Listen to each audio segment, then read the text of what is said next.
Fortune and the Beggar.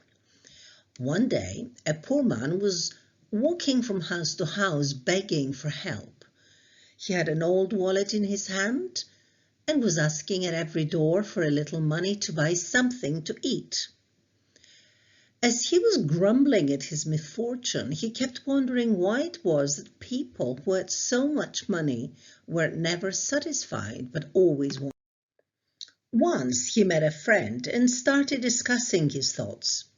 He mentioned a businessman he used to know who had helped him from time to time. Now, this businessman had made himself amazingly rich, but he was not wise. Had he been wise, he would have sold his business over to someone else, and with all the money he had earned, he would have rested for the rest of his life. But instead of this, continued the beggar, the businessman built ships and sent them to sea to trade with foreign lands, thinking he would get mountains of gold.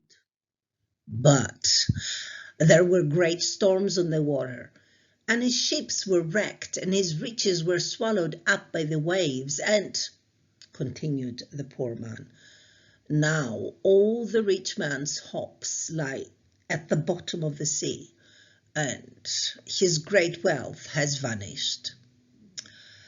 There are many such cases of men who never seem to be satisfied unless they gain the whole world.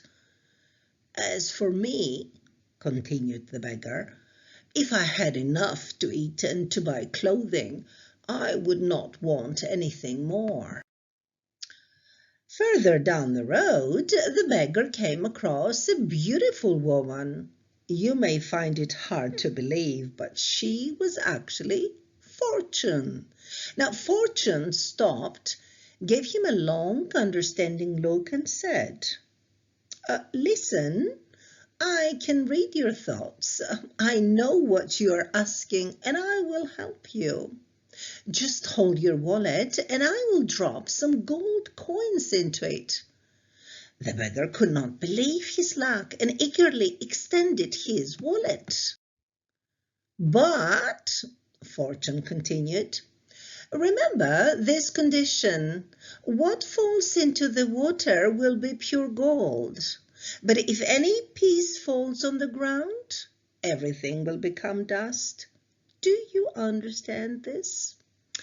The beggar quickly opened his wallet with a flicker of delight in his eye and said that he understood. We must be careful not to load your wallet heavily because it is old and it might break, Fortune warned. A stream of yellow coins was dropped into the wallet, and the wallet grew heavy. Isn't that enough? Asked Fortune. Not yet, replied the beggar. I think it's cracking, said Fortune. No, no, do not be afraid, replied the beggar with trembling hands. You are extremely rich man now, said Fortune. Just a little more, replied the beggar. The wallet will burst, warned Fortune. It will hold just a little more. Another piece was added, and it was then that the wallet split. The golden coins fell upon the ground and turned to dust. The beggar had nothing now, just his empty wallet, and it was torn from top to bottom. He was as poor as before.